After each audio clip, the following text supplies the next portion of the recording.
Recently, naglabas po kayo ng pahayag tungkol po dito sa talamak na paggamit po ng fake PWD IDs. Gusto lang din po naming malaman, ma'am.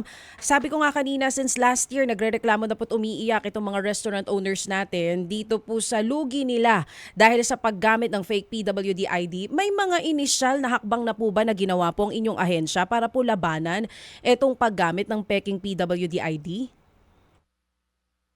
Yes, ma'am. So, nasa pipeline na po yung aming procurement po ng paggagawa po namin ng Unified ID System, which is initiated by the Department of Social Welfare and Development po, being the chairperson of National Council on Disability Affairs. Nandun din po yung aming pagpupulong po sa ating PSA and sa DICT po. So, nag-create na po kami ng technical working group ng ating pong integration ng database po ng ating PRPWD at saka po ng EGOV po. So nasa pipeline na po ito kaya ginagawa na po natin ang integration.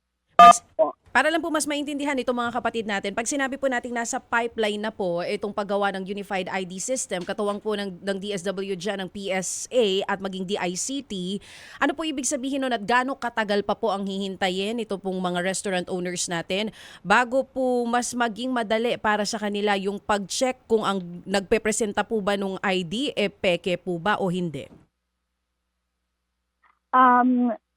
Nasa procurement process pa lang po kami. Alam niyo naman po sa government, di po ba, kinakailangan dumaan kami sa procurement process bago po namin ma-avail yung systems na gagamitin namin for the printing ng ID, pati po yung gagamitin namin mga materials for that. So kaya in-expect po namin na first quarter po matatapos yung procurement, and by June or July po, nakakapag-pilot na po kami, ma'am. Opo. Habang ginagawa po natin tong procurement process, ma'am, sinisilip na rin po ba natin yung proseso naman po sa mga LGUs? Kasi sa iba't ibang lugar, para makakuha ka ng PWD ID, sa LGU ka dadaan eh.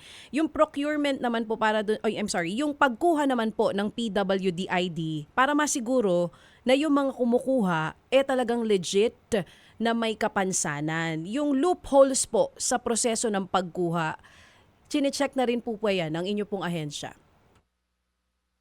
Yes, ma'am. Opo. Kamakailan lang po, nakapag-meeting po tayo sa lahat po ng PDAW offices po ng NCR, and talaga naman po nakikipag-partner po tayo sa kanila sa pag-cleanse po ng system.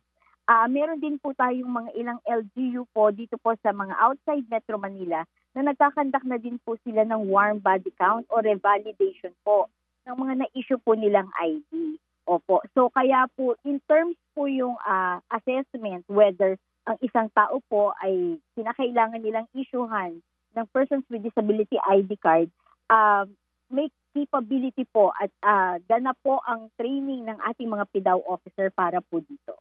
So kung nag-conduct na po kayo dito nga po sa proseso sa pagkuha ng PWD ID, ano pong loophole? Saan po tayo nagkakaproblema doon sa mga kumukuha na gustong maka-avail nito pero hindi naman totoong may kapansanan? I think po ang loophole po na nakikita natin yung mga previous years po na na-issuehan ng ID.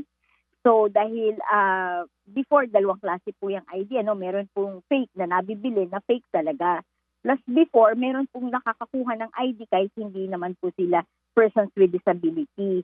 So for such a long time, meron pong mga bulk po ng mga fake na IDs po na tinatawag natin na ganyan. Maaari ito po yung loophole po. Pero in terms po from the assessment ng kanilang category ng disability hanggang pag-i-issue po ng ID, ang atin pong mga PDAW officers ay napakahihigpit na po at sila po ay several trainings ang ibinigay na po ng NCDA sa kanila kung paano po yung PDAW process na sinasabi natin.